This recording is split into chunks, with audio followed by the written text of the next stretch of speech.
Brought to you by V-Guard, co-powered by Sensodyne and Vimal. పలుకులలో కేసరి.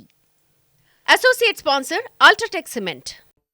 ఆ జిల్లాకు 2 మంత్రి పదవులు దక్కాయి. ఆ ఇద్దరు ఫస్ట్ టైం అసెంబ్లీలో అడుగు పెడుతున్న వారే. సీనియర్లున్న ఆ ఇద్దరినే కేబినెట్ లోకి తీసుకోవడంలో వ్యూహం ఏంటి? సీనియర్స్ కన్నా వారిద్దరికి ఉన్న ప్లస్ పాయింట్స్ ఏంటి? అధిష్టానాన్ని మెప్పించిన ఆ ఇద్దరి బ్యాక్గ్రౌండ్ ఏంటి?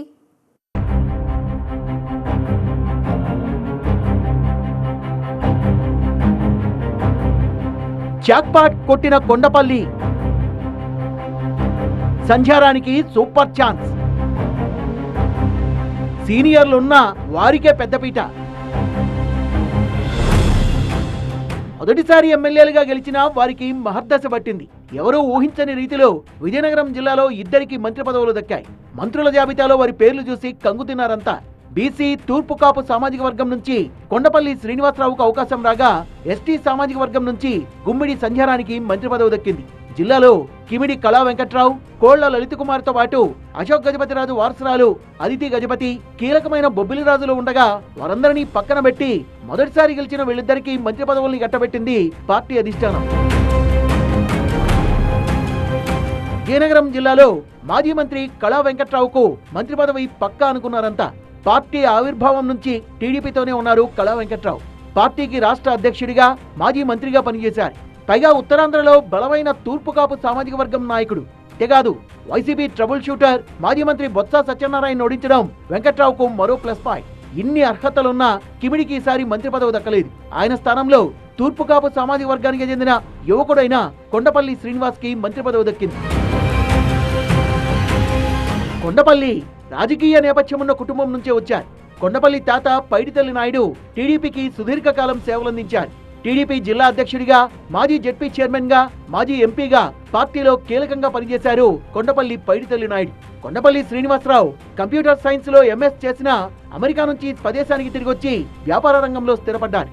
గజపతి నగరం నుంచి టీడీపీ అభ్యర్థిగా తొలిసారి ఎన్నికల్లో పోటీ చేసి బొత్స సోదరుడు అప్పల నర్సయ్యపై సుమారు 24,000 పైచిలకు మెజార్టీతో గెలవడం ఓ సంచలనమైతే, వెంటనే మంత్రి పదవి దక్కడం ఎవరూ ఊహించని పరిణామం. నారా లోకేష్ తో సాన్నిహిత్యం, యువకులకు కొత్త ప్రభుత్వం ప్రాధాన్యం ఇవ్వడం, ఉత్తరాంధ్రలో కీలకమైన తూర్పు కాపు సామాజిక వర్గం కావడంతో కొండపల్లిని మంత్రి పదవి వివరించింది. ఉమ్మడి విజయనగరం జిల్లాలో మంత్రి పదవి పొందిన మరో నేత గుమ్మిడి సంధ్యారాణి.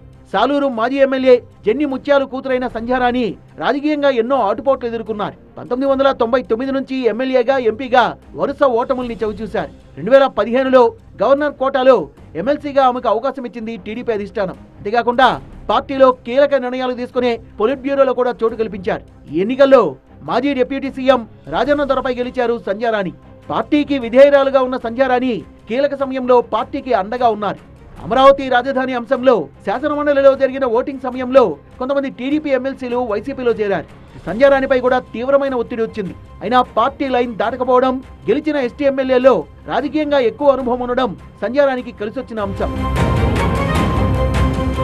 కొండపల్లి శ్రీనివాస్, గుమ్మిడి సంధ్యారాణి ఇద్దరు కూడా ఇప్పటి వరకు అసెంబ్లీలోకి అడుగుపెట్టిన దాఖలాలు లేవు.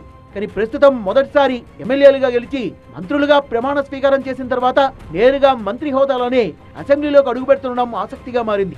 రాజకీయాల్లో ఎప్పుడేం జరుగుతుందో చెప్పలేమనేది వీరి విషయంలో అక్షర సత్యంగా మారింది. Brought to you by V-Guard, co-powered by Sensodyne and Vimal. పలుకులలో Kesari. Associate sponsor UltraTech cement.